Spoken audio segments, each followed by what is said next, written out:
बेटा significance of myiasis ये भी देख लेते हैं।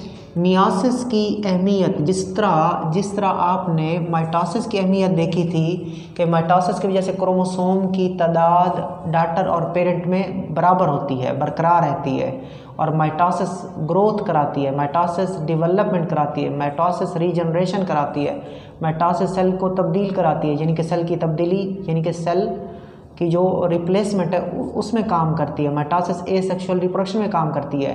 फिर माइटोसिस की गलतियां भी हो सकती हैं, ठीक है। तो वो आपने माइटोसिस की अहमियत में पढ़ा था। अब हमने स्टार्ट करना है मियासिस की क्या अहमियत है।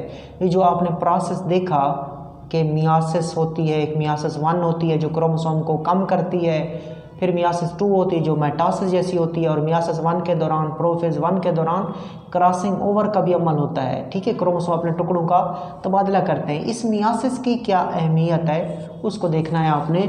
Significance of meiosis. Significance of meiosis for reproduction and the inheritance was describe in 1890 by German biologist the August Weismann. एक बायोलॉजिस्ट था, उसका नाम था अगस्त वाइजमैन। वो जर्मनी का बायोलॉजिस्ट था, जर्मन बायोलॉजिस्ट था अगस्त वाइजमैन। बात है 1890 की। उसने क्या किया, उसने मियासिस की अहमियत देखी। किसमें? रिप्रोडक्शन के अंदर मियासिस की अहमियत को देखा, और इनहेरिटेंस के अंदर भी मियासिस की अहमियत को देखा। तो अगस्त वाइजमैन जो जर्मन बायोलॉजिस्ट था उसने 1890 में रिप्रोडक्शन में और विरासत में मियासिस की अहमियत को देखा। अब आपको पता हो रिप्रोडक्शन क्या है। रिप्रोडक्शन एक ऐसा अमल है जिसमें एक जानदार अपने जैसे जानदार पैदा करता है।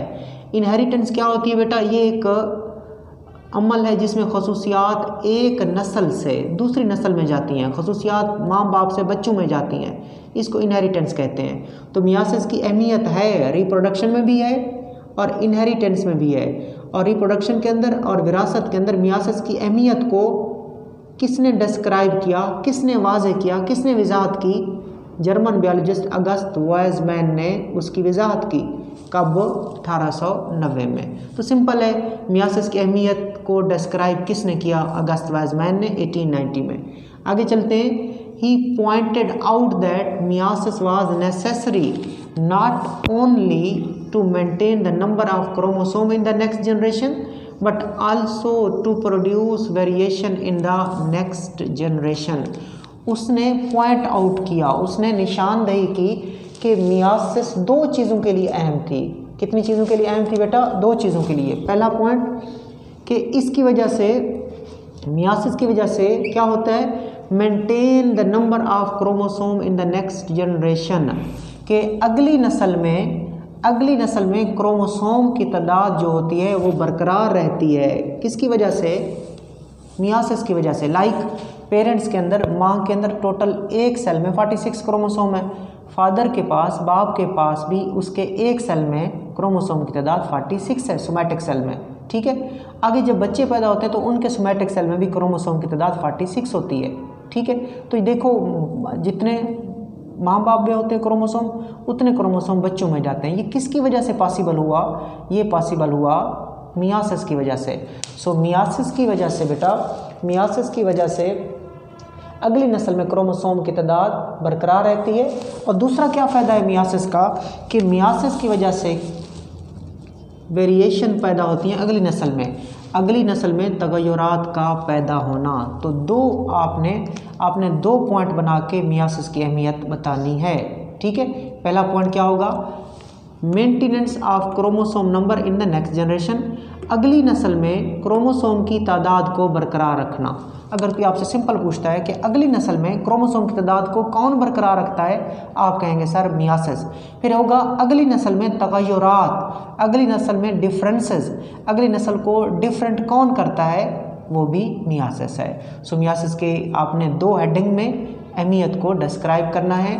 Maintenance of chromosome number in the next generation, अगली नस्ल में क्रोमोसोम की तादाद को बरकरार रखना बेटा, और दूसरा to produce variation in the next generation, कि अगली नस्ल जो बनती है, बच्चे जो बनते हैं वो माँ बाप से मुख्तलिफ होते हैं थोड़े बहुत, और फिर बहन भाई भी एक दूसरे से मुख्तलिफ होते हैं, तो उसके पीछे किसका हाथ है? मियासिस का हाथ है। तो आज हम जस्ट पहला पॉइंट देखेंगे, पहली अहमियत देखेंगे, और वो है maintenance of chromosome number in the next generation, अगली नस्ल में क्रोमोसोम की तादाद को यकसां रखना। देखते हैं, myiasis is essential for sexual reproduction. याद रखना बेटा, ये जो मियासिस है ये सेक्सुअल रिप्रोडक्शन के लिए ज़रूरी होती है, जबकि जो माइटोसिस है, माइटोसिस ए सेक्सुअल रिप्रोडक्शन के लिए ज़रूरी है। अब हम पढ़ लें मियासिस, ये सेक्सुअल रिप्रोडक्शन के लिए क्या होती है? ज़रूरी होती है।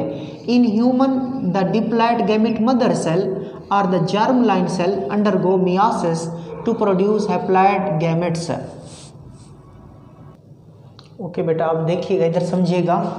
आपने एक इन्फॉर्मेशन में पिछले लेक्चर्स में देखा था कि जो जर्म लाइन सेल्स होते हैं ये गैमेट्स बनाते होते हैं। जर्म लाइन सेल क्या बनाते होते हैं? गैमेट्स बनाते होते हैं। और germ line cell undergo meiosis, ये आप पहले पढ़ चुके हैं।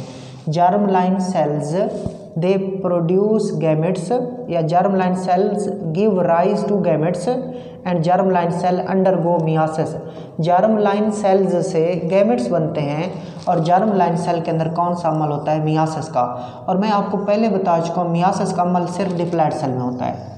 मियासिस का अमल सिर्फ और सिर्फ कहाँ होता है? डिप्लॉयड सेल में होता है। मियासिस का अमल सिर्फ और सिर्फ कहाँ होता है? डिप्लॉयड सेल में। इसका मतलब क्या हुआ? जर्म लाइन सेल क्या है? डिप्लॉयड है। जर्म लाइन सेल का दूसरा नाम है gamete mother cell, gamete mother cell. So diploid germ line cells होते हैं या डिप्लॉयड गैमेट मदर सेल्स होते हैं, एक ही बात है। डिप्लॉयड जर्म लाइन सेल या डिप्लॉयड गैमेट मदर सेल्स, दोनों डिप्लॉयड हैं। क्या होता है उनके अंदर? मियासिस का अमल। और उस गैमेट मदर सेल से या उस diploid germ line mother cell से कौन सी चीज़ बनती है? मियासिस के बाद गैमेट्स बनते हैं। और जब भी मियासिस हो जाए तो जो मियासिस होती है वो डिप्लॉयड चीज़ को क्या कर देती है बेटा? हैप्लॉयड कर देती है। क्या कर देती है? उसको हैप्लॉयड कर देती है। तो क्या बन जाते हैं? गैमेट्स बन जाते हैं। और गैमेट्स क्या होते हैं? हैप्लॉयड होते हैं। गैमेट्स दो तरह के होते हैं, एक मेल गैमेट्स होते हैं और एक फीमेल गैमेट्स होते हैं। मादा गैमेट्स, नर गैमेट्स। नर गैमेट्स में कौन आता है? स्पर्म आता है बेटा। नर गैमेट्स में कौन आता है? स्पर्म। उसकी शक्ल ऐसे होती है, वो भी हैप्लॉयड है। गैमेट्स हैप्लॉयड होते हैं, चाहे नर हो, चाहे मादा हो, मेल हो, चाहे फीमेल हो, they are all haploid. So this is male gamete which is called sperm and it is haploid. This is a female gamete which is called egg, this is also haploid. अब इन दोनों का मिलाप होता है, मिलाप को फर्टिलाइजेशन कहते हैं। अंडे और स्पर्म के मिलने को फर्टिलाइजेशन कहते हैं। ये एन है, ये भी एन है, एक एन एक एन, इनका मिलाप हो रहा है तो क्या बन जाएगा? 2n। और जो चीज़ बनती है अंडे और स्पर्म से, जो चीज़ बनती है उसका नाम जाइगोट होता है। और जाइगोट क्या होता है? डिप्लॉयड होता है। जाइगोट क्या होता है? डिप्लॉयड होता है। अब हमारी इब्तिदा इसी एक सेल से होती है। मैंने प्रीवियस लेक्चर में बताया था कि हमारी इब्तिदा सिर्फ एक सेल से होती है, बट इस टाइम हमारे अंदर खरबों सेल्स हैं, बहुत सारे सेल्स हैं। तो क्या होना चाहिए? इस एक डिप्लॉयड सेल को तकसीम होना चाहिए और हमें बनाना चाहिए। तो ये एक डिप्लॉयड सेल बार बार तकसीम होगा और क्या बना देगा? एक डिप्लॉयड इंसान बना देगा। एक डिप्लॉयड ह्यूमन, एक डिप्लॉयड इंसान बना देगा। तो जाइगोट भी डिप्लॉयड था, इंसान भी डिप्लॉयड है। तो डिप्लॉयड कौन सी चीज़ है जो क्रोमोसोम को बरकरार रखती है? वो है माइटोसिस। डिप्लॉयड को डिप्लॉयड करती है माइटोसिस, और हैप्लॉयड को हैप्लॉयड करती है। यहाँ पे डिप्लॉयड को डिप्लॉयड किया, तो मतलब कि जाइगोट जो होगा वो बार बार तकसीम होगा। किसके ज़रिए तकसीम होगा? जाइगोट माइटोसिस के ज़रिए। और क्या बन जाएगा? एक डिप्लॉयड ह्यूमन बन जाएगा, जिसको आपने कहा था ग्रोथ एंड डेवलपमेंट। ग्रोथ और डेवलपमेंट के पीछे किसका हाथ होता है? माइटोसिस का। हाँ, सिर्फ मियासिस सिर्फ इधर हुई है, डिप्लॉयड जर्म लाइन सेल्स में या डिप्लॉयड गैमेट मदर सेल में सिर्फ मियासिस होती है, बाकी हर जगह माइटोसिस होती है। और फिर जब उसके अंदर मियासिस हो जाए तो क्या बन जाते हैं? गैमेट्स। तो यही कुछ आप देखें बेटा कि meiosis is essential for sexual reproduction, meiosis sexual reproduction के लिए ज़रूरी है। In human diploid gamete mother cell और germ line cell undergo meiosis to produce haploid gametes, के मियासिस सेक्सुअल रिप्रोडक्शन के लिए ज़रूरी है। इंसान के अंदर जो डिप्लॉयड गैमेट मदर सेल होता है या जिसको डिप्लॉयड जर्म लाइन सेल कहते हैं, उसके अंदर मियासिस का अमल होता है। यही जो मैं आपको डायग्राम बता रहा हूँ, diploid germ line cell, diploid gamete mother cell, उसके अंदर मियासिस का अमल होता है और उससे क्या बनते हैं, हैप्लॉयड गैमेट्स बनते हैं। क्या बनते हैं, हैप्लॉयड गैमेट्स बनते हैं। Male and female gamete unite to form diploid zygote, नर और मादा गैमेट आपस में मिलते हैं और क्या बना देते हैं, डिप्लॉयड जाइगोट बना देते हैं। जाइगोट क्या करता है, विच अंडरगो रिपीटेड माइटोसिस, जाइगोट के अंदर बार बार माइटोसिस होती है, जाइगोट के अंदर बार बार माइटोसिस होती है and develop into a new diploid human, और जाइगोट के अंदर जब बार बार माइटोसिस होगी, सेल तकसीम होंगे, तो उसे एक नया डिप्लॉयड इंसान बन जाता है। तो ये आपने इंसान के अंदर देखी क्या, मियासिस और बाद में माइटोसिस। बेसिकली गैमेट्स बनाते वक्त इंसान में मियासिस होती है, जबकि बाकी जब सेल तकसीम होते तो माइटोसिस होती है। आगे चलते हैं। मैनी हैप्लॉयड फंजाई, के बहुत सारे जो हैप्लॉयड फंजाई होते हैं एंड प्रोटोजोन होते हैं, they produce haploid gamete through mitosis. ये एक अलग पॉइंट है, याद रखना बेटा, इंसान के गैमेट्स बनाते वक्त मियासिस होती है। इंसान के जब ये गैमेट्स बनते हैं तो क्या होती है, मियासिस। लेकिन कुछ फंजाई जो होती हैं और कुछ प्रोटोजोआ जो होते हैं, ये भी जानदार समझना है आपने इनको, ये जानदार हैं और प्रोटोजोआ भी जानदार हैं, ठीक है। और कुछ फंजाई हैप्लॉयड होती हैं, प्रोटोजोआ भी हैप्लॉयड होते हैं। हैप्लॉयड चीज़ में कभी भी मियासिस नहीं होगी, मियासिस सिर्फ डिप्लॉयड में होगी बस। ओके, तो बहुत सारे फंजाई हैं जो हैप्लॉयड है, बहुत सारे प्रोटोजोआ वो भी हैप्लॉयड है।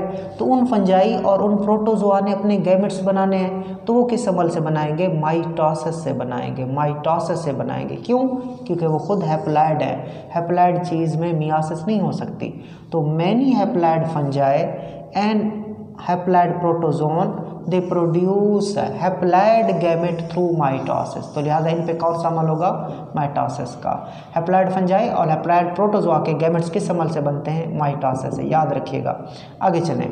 Plants life cycle shows alternation of generation. अब पौधों की तरफ आ जाते हैं, पहले इंसान की तरफ गए, फिर हम हैप्लॉयड फंजाई और हैप्लॉयड प्रोटोजोआ की तरफ गए, अब हम पौधों के बारे में देख रहे हैं। Plants life cycle show alternation of generation, पौधों की जो ज़िंदगी होती है उसमें अल्टरनेशन ऑफ जनरेशन का अमल होता है।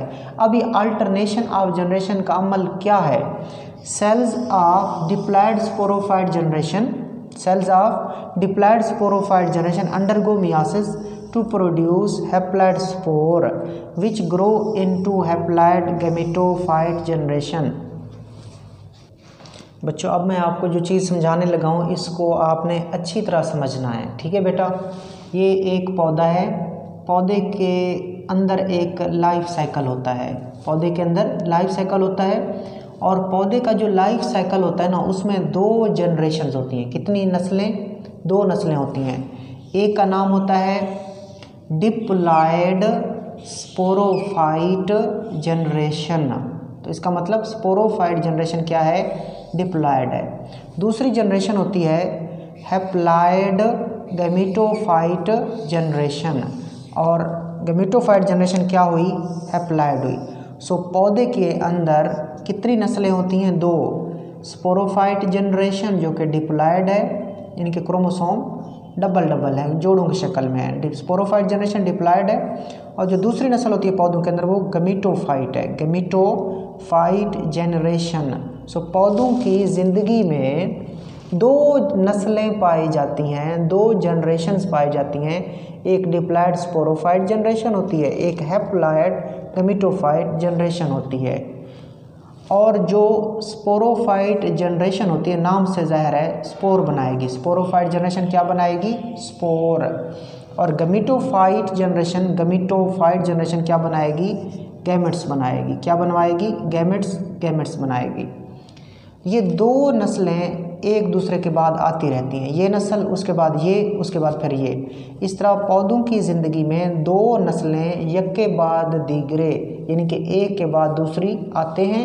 इस अमल का नाम अल्टरनेशन ऑफ जनरेशन है। सो पौधों के लाइफ साइकिल में क्या पाया जाता है? अल्टरनेशन ऑफ जनरेशन का अमल पाया जाता है, जिसमें एक डिप्लॉयड स्पोरोफाइट जनरेशन अल्टरनेट करती है, बदल बदल कर आती है, किसके साथ? हैप्लॉयड गैमेटोफाइट जनरेशन के साथ। अब देखना बच्चों आप लोग कि जो डिप्लॉयड स्पोरोफाइट जनरेशन है, देखें वो डिप्लॉयड है। क्या है वो? डिप्लॉयड है, डिप्लॉयड है। मैंने इधर भी लिख दिया, उधर भी वैसे लिखा हुआ है, तो डिप्लॉयड है। उस स्पोरोफाइट जनरेशन से स्पोर बनते हैं, और स्पोर मैंने लिखा है हैप्लॉयड, स्पोर क्या लिखा है? हैप्लॉयड। तो डिप्लॉयड चीज़ हैप्लॉयड में कन्वर्ट हुई है, तो कौन सा अमल हुआ है? मियासिस का अमल हुआ है। तो याद रखना बेटा, पौधों में जब स्पोर बनते हैं तो मियासिस होती है। पौधों में जब स्पोर बनते हैं तो मियासिस होती है। किसमें? डिप्लॉयड स्पोरोफाइट जनरेशन में मियासिस होती है, और फिर स्पोर बनते हैं। स्पोर जो होते हैं वो क्या होते हैं? हैप्लॉयड होते हैं। अब स्पोर क्या करते हैं? आगे जाके ग्रो करते हैं। स्पोर आगे जाके ग्रो करते हैं और हैप्लॉयड गैमेटोफाइट जनरेशन बना देते हैं। अब हैप्लॉयड गैमेटोफाइट जनरेशन, ये चूँकि हैप्लॉयड है, गैमेटोफाइट जनरेशन हैप्लॉयड है। हैप्लॉयड चीज़ जो होती है उसमें कभी भी माइटोसिस, कभी भी मियासिस नहीं हो सकती। तो पौधों की गैमेटोफाइट जनरेशन में मियासिस नहीं होती, क्योंकि वो हैप्लॉयड है क्या? गैमेटोफाइट, तो क्या बनाएगी? गैमेट्स बनाएगी।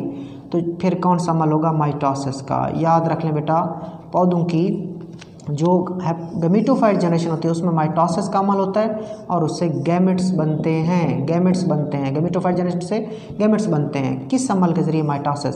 सो ये आपने क्लियर किया कि पौधों के गैमेट्स माइटोसिस से बनते हैं, जबकि जानवरों के इंसान के गैमेट्स मियासिस से बनते हैं। जबकि पौधों की जो हैप्लॉयड गैमेटोफाइट जनरेशन होती है, चूंकि वो हैप्लॉयड है, एज हैप्लॉयड चीज़ में मियासिस तो होनी नहीं है गैमेटोफाइट, गैमेट्स बनाने इसने, तो हैप्लॉयड गैमेटोफाइट में माइटोसिस होगी। हैप्लॉयड चीज़ें मियासिस नहीं हो सकती, तो क्या होगी? माइटोसिस होगी, और दो किस्म के गैमेट्स बनेंगे, एक नर और एक मादा, एक मेल गैमेट और एक फीमेल गैमेट। वो हैप्लॉयड है, वो भी हैप्लॉयड है, ठीक है। तो ये गैमेट्स हैप्लॉयड, गैमेटोफाइट भी हैप्लॉयड किसके ज़रिए? माइटोसिस के ज़रिए। फिर वो दो गैमेट्स आपस में मिल जाएंगे, जब n और n मिलेंगे तो क्या बन जाएगा? 2n। और नर और मादा गैमेट्स जब मिलते हैं तो जाइगोट बनता है, और जाइगोट डिप्लॉयड होता है। फिर जाइगोट माइटोसिस के ज़रिए बड़ा होकर किस में तब्दील हो जाएगा? डिप्लॉयड स्पोरोफाइट जनरेशन में तब्दील हो जाएगा। ये क्लियर किया मैंने कि पौधों की ज़िंदगी में अल्टरनेशन ऑफ जनरेशन का अमल पाया जाता है। Cells of diploid sporophyte generation undergo meiosis. जो डिप्लॉयड स्पोरोफाइट जनरेशन है उसके जो सेल होते हैं वो मियासिस से गुजरते हैं टू प्रोड्यूस हैप्लॉयड स्पोर, और फिर स्पोरोफाइट जनरेशन से हैप्लॉयड स्पोर बनते हैं। क्यों? क्योंकि मियासिस का अमल हुआ है। किसमें? डिप्लॉयड स्पोरोफाइट में। विच grow into haploid gametophyte generation. और फिर वो जो स्पोर होते हैं वो क्या करते हैं? बाद में ग्रो करते हैं। क्या करते हैं? स्पोर बाद में ग्रो करते हैं और हैप्लॉयड गैमेटोफाइट जनरेशन बना देते हैं। अब चूंकि गैमेटोफाइट जनरेशन हैप्लॉयड है तो इसमें माइटोसिस होगी। Gametophyte generation produces haploid gametes. Gametophyte generation से हैप्लॉयड गैमेट्स बनते हैं। हैप्लॉयड है तो इसे हैप्लॉयड गैमेट्स बनेंगे। किसके ज़रिए? माइटोसिस के ज़रिए। गैमेट्स कंबाइन, नर और मादा गैमेट्स मिलेंगे, गैमेट्स आपस में मिलते हैं टू प्रोड्यूस डिप्लॉयड जाइगोट, और क्या बना देते हैं? डिप्लॉयड जाइगोट बना देते हैं। Zygote undergo repeated mitosis, zygote में माइटोसिस होगी और उससे बाद में डिप्लॉयड स्पोरोफाइट जनरेशन बन जाएगी। इस तरह पौधे की ज़िंदगी में दो नस्लें हैं जो एक के बाद दूसरी आते रहते हैं, अल्टरनेट करते रहते हैं। So this process is called alternation of generation. Clear कर लें, पौधों के गैमेट्स माइटोसिस से, पौधों के स्पोर मियासिस से, हैप्लॉयड फंजाई और हैप्लॉयड प्रोटोजोआ के गैमेट्स माइटोसिस से, जानवरों के गैमेट्स मियासिस से बनते हैं। अल्लाह हाफ़िज़।